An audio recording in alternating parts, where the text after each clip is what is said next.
Okay,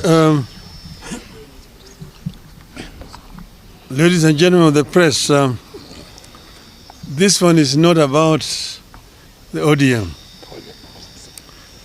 This is about the doctor strike. We have reviewed the fact that members of the 7,000 strong Kenya Medical Practitioners, Pharmacists and Dentists Union have been on strike since March 13th to demand better pay, and the strike has disrupted healthcare in the country's 57 public hospitals. We are of the view that the situation is moving from bad to worse, and soon we will have a full-blown crisis in which all health workers will don their tools. Already, clinical officers have joined. I therefore have a personal appeal to both the government and the doctors. After very wide consultations, I am convinced that the doctors and all other health workers currently on strike will be able to craft a return-to-work formula and resume duty if the government were to meet their demands halfway while negotiations continue. We therefore appeal to the government to address itself to the following three broad areas as a way of progress towards ending this strike. 1. Pay for medical interns. For the last 7 years, interns have been earning 206,000 shillings per month. These are actually the doctors running level 4 and many other public hospitals. There is no way an employer can reduce the salaries of employees midstream. That distorts everything in the life of the employee. I therefore ask the government to reinstate the 206,000 shilling pay for interns until the next CBA negotiation, which is around the corner, kicks in.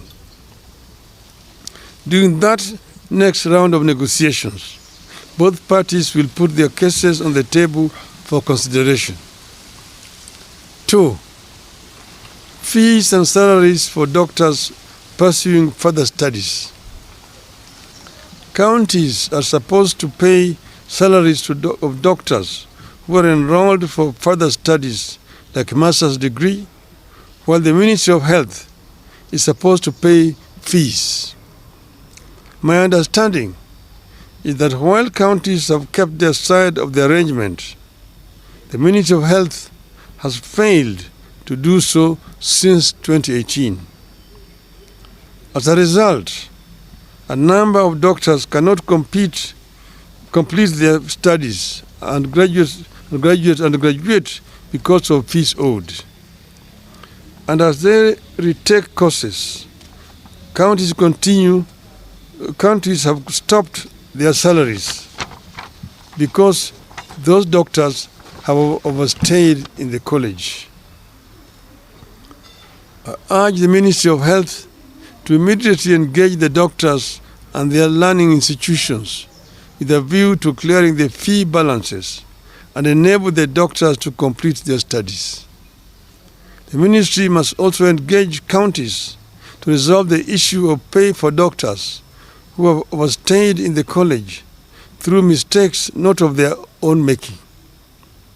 The ministry should also work out a plan for paying stipends to doctors who forego county salaries and ministry fees and privately fund their higher education while offering services in public hospitals. Such hustles should be supported. 3. Address the problem of doctors on contract. I have been shocked to learn that some of our high-end hospitals are hiring doctors on as short as a month, 2-month or 3-month contracts. This is wrong. The ministry is failing to stand up for the doctors to prevent their exploitation and exposure to the unfair practices. This ministry must lay down the rules that ensure fair, respectful, and sustainable labor practices by both the public and private health providers. 4. Equal pay for equal work. Doctors are complaining about a free-for-all system where some employers have the free hand to decide what to pay. The result has been a very unequal system where doctors hired to do the same job experience huge variation in salaries. The medical profession is too important to be managed so casually. The ministry must intervene for the doctors. 5. And procedural termination of services. I have terminated contracts of the doctors for one reason or another to reconsider their actions and engage the doctors. The counties that have done so or are in the process of doing so know themselves. I request them to reconsider their steps. I believe that the above actions, if taken in consultation with the union, will see us avert the crisis that's building up in the health sector and pave ways for less antagonistic engagement. This is a crisis that has serious ramifications. We want this crisis to be resolved. We have not spoken before, but we want the government to take notice that we cannot remain silent for a longer time when this is persisting. We ask them to act now. And if they don't, of course they know that the consequences will be very grave indeed. Thank you very much.